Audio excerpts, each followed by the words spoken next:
Hola queridos amigos, qué gusto poder saludarles, bendecirles a través de este medio. Soy la profeta Elimar Bracho y quiero compartirles la porción de los profetas, la número 24, lo que llamamos la Haftara número 24, y está basada en el libro de Isaías, el capítulo 43, desde el versículo 21 hasta el capítulo 44, versículo 23. Isaías es un hombre, un profeta del Eterno, fue un profeta lleno de muchísima profundidad, un libro realmente mesiánico, profundo, impactante, poderoso, lleno de muchísima revelación.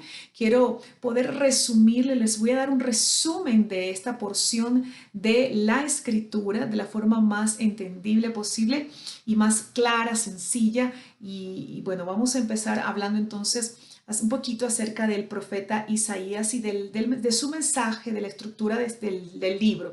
Isaías fue un profeta de la casa de Judá, es decir, del reino del sur.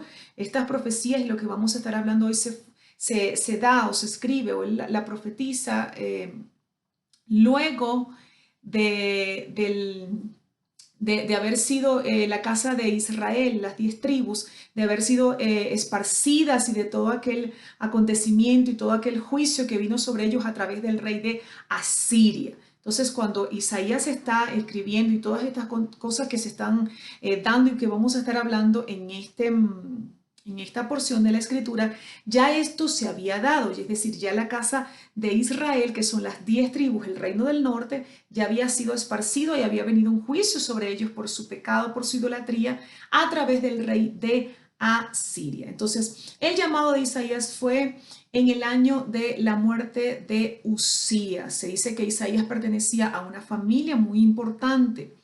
Los reyes o el tiempo de su ministerio fueron con 4 reyes: Usías, Jotán, Acaz y Ezequías. Usías, Jotán, Acaz y Ezequías. Se profetiza acerca del Mesías. Muchísimas de las profecías que están en el libro de Isaías están citadas en el Pacto Renovado o lo que llaman el Nuevo Testamento. Y por supuesto todo lo que se habló, todo lo que él profetizó acerca del Mesías en cuanto a lo que iba a ser su vida, su muerte, todo eso, pues tuvo un cumplimiento. Entonces, él profetiza acerca del Mesías, profetiza sobre su nacimiento, sobre su familia, sobre su ungimiento, sobre su carácter, sobre su mansedumbre, profetiza sobre su muerte. Es un capítulo impactante, el capítulo 53.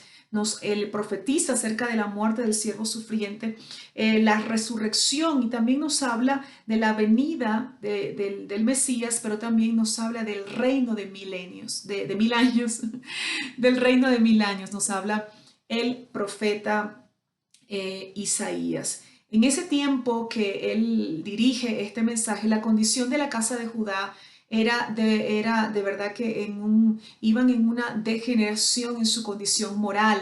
Había injusticia social, había idolatría, no conocían al Eterno realmente, había rebeldía, estaban cargados de maldad, había depravación. Había homicidio, soborno a líderes, costumbres orientales, pactos con extranjeros, se llenaron de armas para la guerra, había, como lo dije anteriormente, idolatría, altivez, orgullo, y se creían sabios en su propia opinión. El pueblo estaba con un corazón totalmente desalineado hacia Dios, y aunque no es que no existían las ofrendas en ese momento, y ahorita lo vamos a leer acá al empezar la enseñanza, pero aunque algunos traían ofrendas, porque recuerden que todavía no había sido la deportación a Babilonia, y entonces había templo, había un sacerdocio, había culto. Ellos lo hacían de una forma religiosa, era puro ritual, pero había la gente estaba con un corazón de espaldas al Eterno, torcido, y demasiada idolatría en aquel tiempo. Entonces, también quiero hablar un poquitico acerca de la estructura del mensaje de Isaías. Algunas de las cosas, de las muchísimas cosas que se pueden mencionar en el libro de Isaías, nos habla de su llamado como profeta, como lo dije anteriormente, se nos habla del Mesías.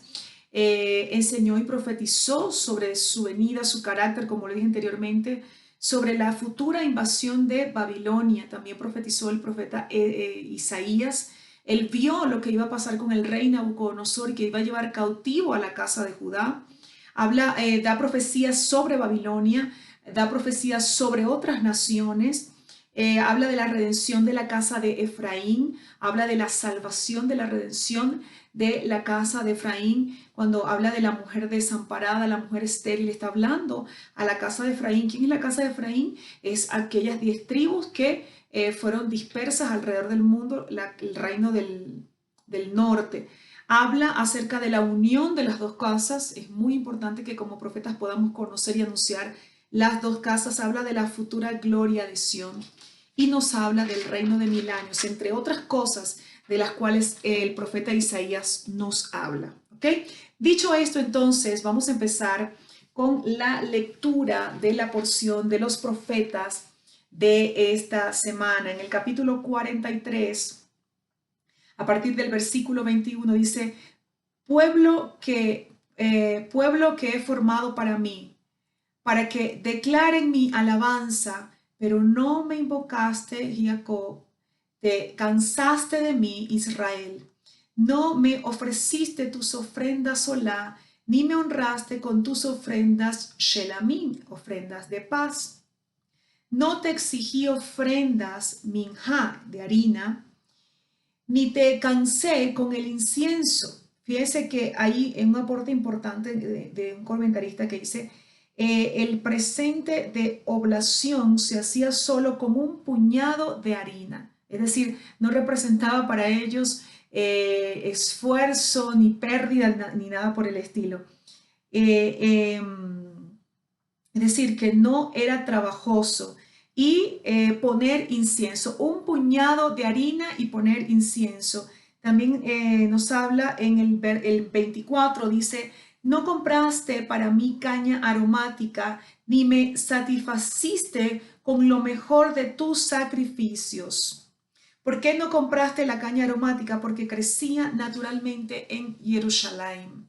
Entonces, es decir, el Padre ahí les está reclamando, les está haciendo ver su condición de que ellos habían dejado de traer ofrendas que eran tan voluntarias, que no eran algo que representaba para ellos algo grande, algo que tenía que ver con sacrificio, no, sino un puñado de harina, poner incienso.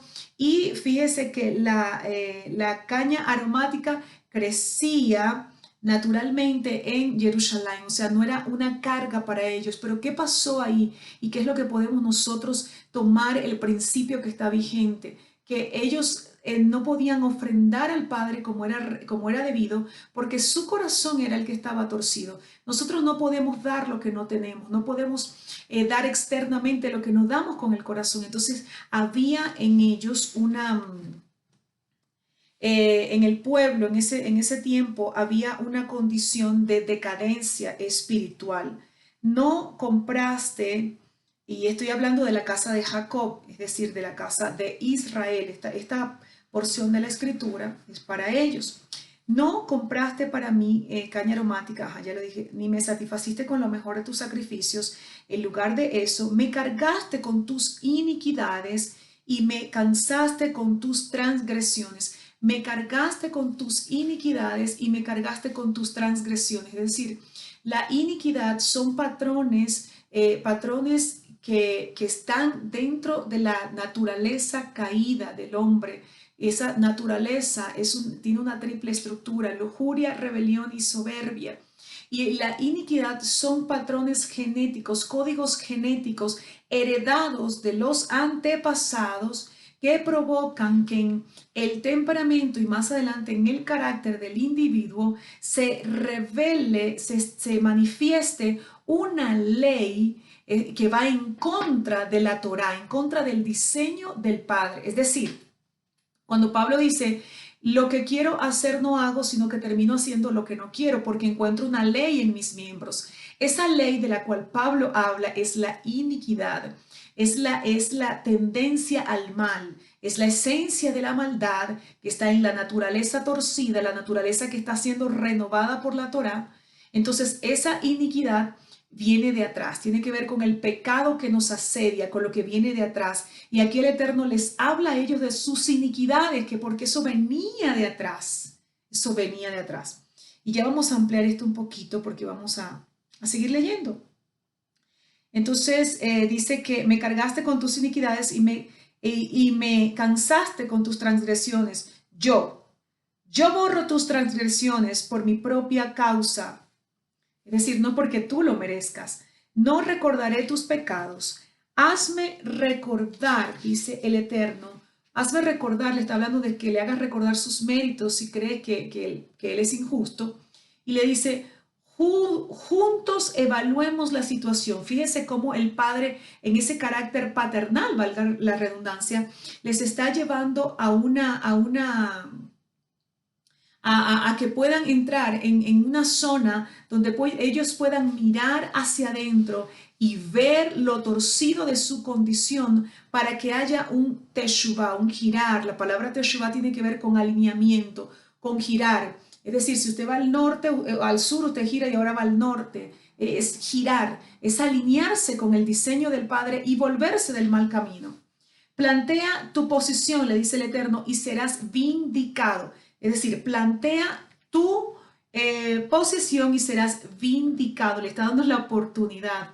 Tu primer ancestro, algunos plantean que está hablando aquí de Adán, cometió una transgresión y tus representantes, algunos plantean que habla de los sacerdotes y los profetas que se habían corrompido. Algunos otros plantean que aquí está hablando de los reyes idólatras que llevaron al pueblo a la idolatría. Hay varias posiciones. Transgredieron contra mí, dice el Eterno. Por eso yo profané a los príncipes del santuario. Está hablando, algunos dicen que está hablando de los sacerdotes y de los líderes comunitarios. Y entregué a Jacob para la devastación y a Israel para la deshonra. Es decir, por todo ese pecado que cometió la casa de Israel, el Padre lo entrega para la devastación. Es decir, que lo que ellos estaban viviendo era la consecuencia de su maldad, de su pecado y de su condición. Ahora entramos entonces en el capítulo. Voy a mover esta Biblia para acá, que estaba leyendo un comentario de esta. Ahora entramos entonces en el capítulo número 44. Vamos a entrar en el capítulo 44 y acá le sigue hablando a la casa de Israel. Y dice de la siguiente manera: pero escucha ahora, Jacob, servidor mío, y tú, Israel, mi elegido. Aquí le está hablando entonces a la casa de Israel. Así dice el Eterno, tu Hacedor, que te formó desde el vientre materno, quien siempre te ayuda. Aquí le está hablando y le está haciendo, es como cuando el Padre te dice, reflexiona. Yo te voy a empezar a hablar un lenguaje para que tú entres en reflexión, para que reflexiones y para que entres en zona de Teshuvah. Así nos habla el Padre, para que reflexionemos cuando nosotros estamos errados, cuando estamos nosotros en zona de error. La voz del Padre, la palabra del Padre viene para sacarnos de la zona de error e introducirnos en zona de Teshuvah, es decir, de alineamiento para entrar en la verdad. Recuerde que el error y la verdad son dos cosas opuestas. La verdad es Yeshua y Yeshua nos lleva a toda verdad. Pero el enemigo, Hasatán, es padre de error. El error son códigos de gobierno contrarios a la verdad. El error es una dimensión ideológica, es un sistema. De hecho, es el sistema que le prepara la plataforma al antimesías. El error es todo lo contrario a la verdad. El error es lo que va en contraposición a la verdad del Eterno, en contra de la Torah. Yeshua es la verdad y Yeshua es la Torah viviente. Entonces, el Padre nos habla un lenguaje y lo podemos ver aquí, cómo le habla a la casa de Jacob y les menciona todas estas palabras para hacerlos reflexionar y para sacarlos de la zona de error, de la zona de idolatría, donde ellos estaban desviados, con un corazón desviado al Eterno, para llevarlos a zona de Teshuvah. En la zona de Teshuvah no queda de otra que rendirse, reconocer y cambiar de dirección. Y ¿qué cambio de dirección se hace del error a la verdad? Se gira. Yo estaba en error, ahora estoy en verdad. Salgo del error para entrar en la verdad. Y este es el lenguaje que vemos aquí a través del profeta Isaías, cómo el Padre les habla para sacarles de la zona de error.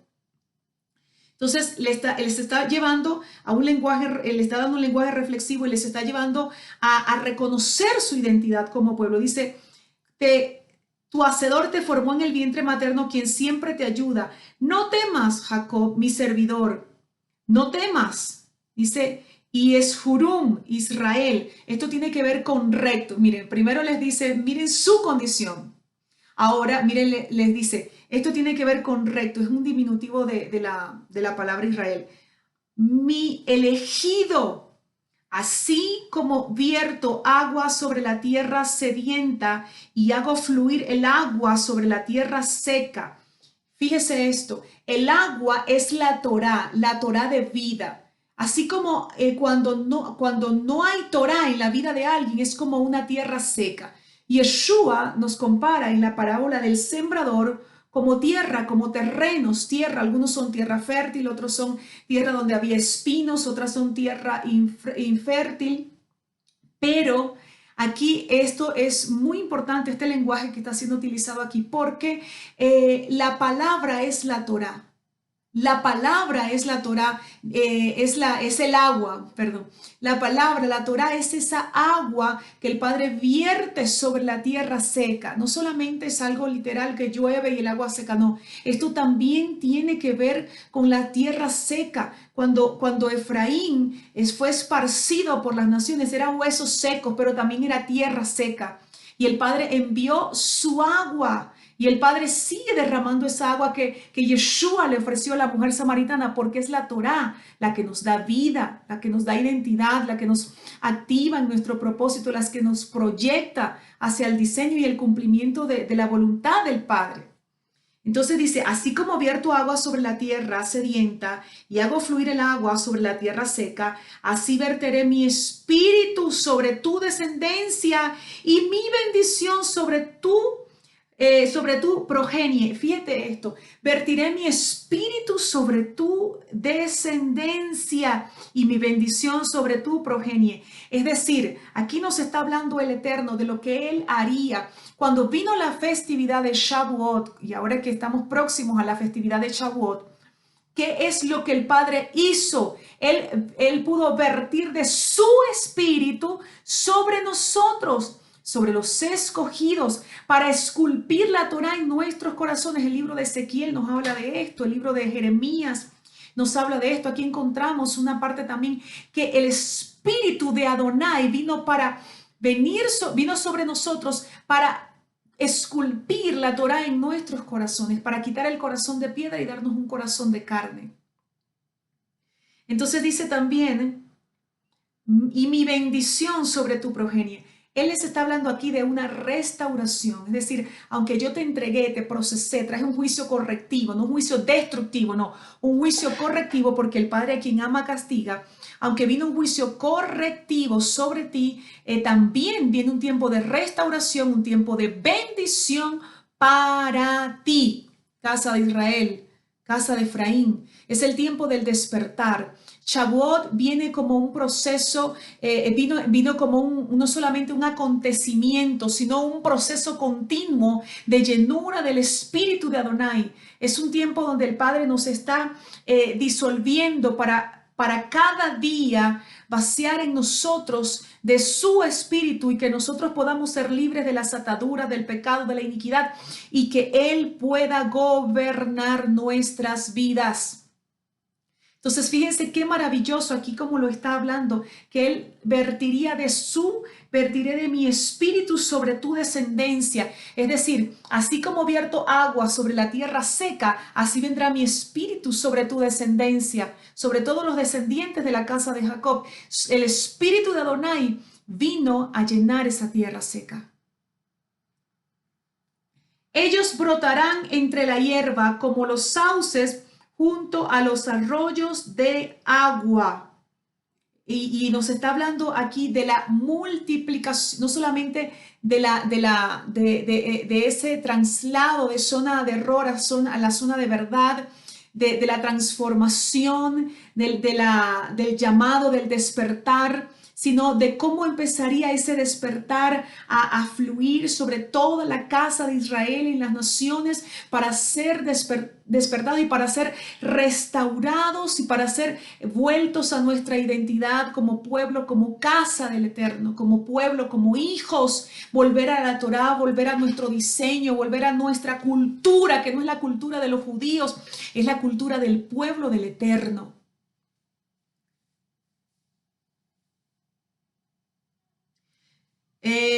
Por acá tenía había escrito un comentario acerca de esto. Quería leerlo textualmente como lo habían colocado aquí. Déjeme ver si lo encuentro. Que el sauce no deja ir el agua. El sauce aprovecha el agua. Y esto tiene que ver con nosotros aprovechar la Torá, aprovechar esa palabra y no dejarla ir. También está hablando aquí en este pasaje de cómo la población y los escogidos, la casa de Efraín crecería y muchos vendrían al camino del Eterno. Uno exclamará, yo soy del Eterno, yo soy del Eterno. Otro se identificará a sí mismo con el nombre de Jacob y rechazará la perversión de sus padres. Esto tiene que ver, fíjese que aquí algunos dicen que se habla de 4 tipos de personas. Uno tiene que ver con la multiplicación, como iba a haber un despertar muy fuerte, el agua, iba a haber una sed del Eterno y de volver a las raíces del Eterno. Dice, uno exclamará, yo soy del Eterno, yo soy del Eterno, abiertamente proclamará, yo soy del Eterno. Esto tiene que ver con un avivamiento y un despertar de la casa de Efraín y las naciones. Esto está describiendo el despertar y el proceso de ese despertar y de volver a casa, valga la redundancia, de la casa de Efraín. Otro se identificará a sí mismo con el nombre de Jacob. Otro escribirá en su mano de Hashem o del Eterno. Y esto tiene que ver con que en las costumbres paganas se escribía en la mano de los esclavos de quién era su amo. Y esto tiene que ver con eso. Uno se escribirá en la mano, yo soy del Eterno, y no tiene que ver con algo literal que me voy a tatuar, ni mucho menos. Tiene que ver con la identidad y un carácter radical de esa generación efraimita que el Padre está despertando en las naciones. Y otro tomará el nombre de Israel, es decir, se convertirá. De la redención, nos está describiendo entonces acá, en estos versículos del 1 al 5, el proceso de despertar, de alineamiento, de fuego, de estremecimiento, de teshuvá de la casa de Israel en las naciones, de las 10 tribus perdidas que somos nosotros. Sí, Señor, yo soy de la casa de Israel, no de un Israel espiritual. Eso es una teología del reemplazo que no tiene ningún fundamento en la palabra de Dios. Somos esa casa de Israel que el Padre les está profetizando, les está hablando y nos está despertando cada día para volver a casa. Y quiero continuar ahora a partir del versículo 6, donde dice que no existe alguno fuera del Eterno. En estos versículos, para ir adelantando, se nos habla acerca de la autoridad, el señorío y la grandeza de Adonai, pero también de lo que significan los ídolos, de la idolatría, y de que la idolatría y los ídolos que son creados por manos de hombres son nada. Entonces, nos habla del creador del universo y del creador de la humanidad. También dice en el versículo 8, no teman a otros dioses, solo al Eterno, porque Él es el Todopoderoso. Lo estoy parafraseando, nos habla acá. En el versículo 9 nos habla de los que hacen los ídolos y de la condición de los que lo hacen, pero también de la condición de lo que es un ídolo, de lo que es un ídolo, que no es nada, no representa nada. Nos habla también sobre la vergüenza, sobre los que fabrican esos ídolos en el versículo 11. Y luego así hasta el versículo 20 habla de todo lo que tiene que ver con la idolatría, de que los que ponen su confianza en los ídolos, eso no es nada, no pueden responder, no pueden oír. Habla acerca entonces de todo lo que tiene que ver con la idolatría. En el capítulo 21, el Eterno se reconcilia con Israel, y quiero leerles el capítulo 44, el capítulo 44, el versículo 21. Dice de la siguiente manera: recuerda estas cosas, Jacob e Israel, pues tú eres mi servidor, te he hecho para que seas mi servidor, Israel. No me olvides, no me olvides. He hecho desaparecer tus transgresiones como desaparecen las tinieblas y tus faltas como desaparecen las nubes. Es decir, aquí está hablando de un proceso y ya de una acción de reconciliación, y está hablando ya del futuro cuando ya dice he hecho desaparecer. ¿Cuándo empezó este proceso en el plano legal jurídico? Cuando Yeshua muere y resucita. Cuando Yeshua muere y resucita, él dijo: no he venido sino a las ovejas, primeramente a las ovejas perdidas de la casa de Israel. El Señor Yeshua morir y resucitar, el Padre se reconcilia con las 10 tribus. No es que antes no lo había hecho, no es que antes no nos amaba, no es que antes no, sino que Yeshua, al ascender con su sangre y establecer un sello y sellar, más bien sellar la renovación del pacto, él dijo: este es mi pacto con ustedes, que los ratifico con sangre. Él ratificó con sangre su pacto. Al Yeshua ratificar con sangre ese pacto, entonces nos abrió la puerta y nos abrazó y se reconcilió con nosotros. Ahora, ¿qué sucedió a partir de ese momento? Se abrió la puerta para que vuelva a casa la casa de Efraín o la casa de Israel. Recuerden que se dice la casa de Efraín o la casa de Israel porque la tribu de Efraín fue la que más se multiplicó. Entonces lo mismo decir la casa de Efraín que la casa de Israel. Ahora, se abre la puerta para que Israel o Efraín vuelva a casa, pero al mismo tiempo él fue mezclado con todos los gentiles. La simiente de Abraham fue esparcida por el resto de las naciones a través de Yeshua. Esa simiente es redimida.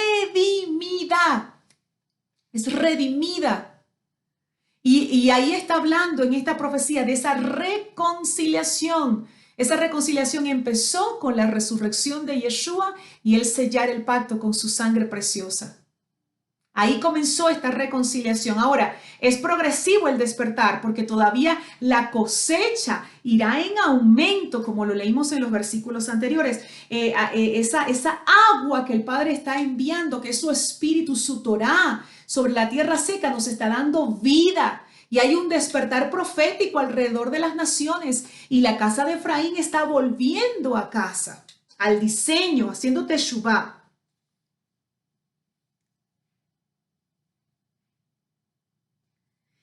Retorna hacia mí, dice el Eterno, pues yo te he librado. Cielo, canta de alegría, pues Hashem hizo estos. Griten de júbilo, profundidades de la tierra, rompan en alabanzas. Fíjese qué lenguaje. Griten de júbilo a profundidades de la tierra, rompan en alabanzas. Montes o montañas y bosques con todos sus árboles, porque el Eterno salvó a Jacob y se glorifica por medio de Israel. Es decir, la salvación que el Eterno preparó y que se estableció en la Torá para la casa de Israel, para las 10 tribus que fueron dispersas y mezcladas con los gentiles, es tan poderosa y tan grande que en esa redención aún la naturaleza le alaba, aún la naturaleza se une, aún la naturaleza forma parte de la redención gloriosa de la casa de Efraín. Aún la naturaleza responde a la profecía gloriosa de restauración sobre la casa de Efraín o la casa de Israel. Entonces, es un tiempo de gran despertar, es un tiempo de gran cosecha, es un tiempo de gran bendición y el Padre Eterno está derramando esa agua viva sobre la tierra seca. Este es un tiempo de volver a casa y alinearnos con el diseño del Padre. Padre, en el nombre de Yeshua, yo proclamo ahora lo que tú le pediste a Ezequiel, lo que profetizaste a través de Ezequías, lo que profetizaste a través de tus profetas, la unidad de las dos casas, porque es una de las cosas que los profetas tenemos que hablar, profetizar, proclamar. La restauración de las 12 tribus nuevamente, porque tú, Yeshua, viniste a buscar esas 10 tribus. Gracias te damos y hoy proclamo que los cielos se abren mayormente, que hay un despertar profético sobre las naciones de la tierra, que el despertar profético trae a casa a Efraín, que hay un despertar sobre Efraín, que sale de Babilonia, que sale de lo corrupto, que hace Teshuvá, las generaciones escogidas por el Padre, los escogidos de Adonai, reciben ese despertar, reciben esa agua que viene del cielo en el nombre todopoderoso de Yeshua, porque ese es un tiempo de volver a casa, es un tiempo de despertar y es un tiempo de gran avivamiento. El más grande avivamiento de la historia lo tenemos a las puertas. Este Shavuot del año 5780, del año 2020, será el Shavuot más extraordinario que se haya podido experimentar, porque habrá un rompimiento de las cataratas del cielo y la revelación de la Torá de Adonai se va a expandir sobre las tierras secas. Va a haber un despertar de los huesos secos, los huesos secos, los huesos secos van a despertar. ¿Por qué? Porque están despertando, hemos estado despertando, pero aún hay huesos secos que necesitan despertar y alinearse. Y este es el gran tiempo. Este es el gran tiempo. Yo proclamo en el nombre de Yeshua que el Padre abre tus ojos y te llenan de entendimiento profético para alinearte cada día con el diseño del Padre, para hacer su voluntad y para ser un instrumento profético y un shofar en las naciones y poder proclamar el mensaje del reino de nuestro Padre eterno.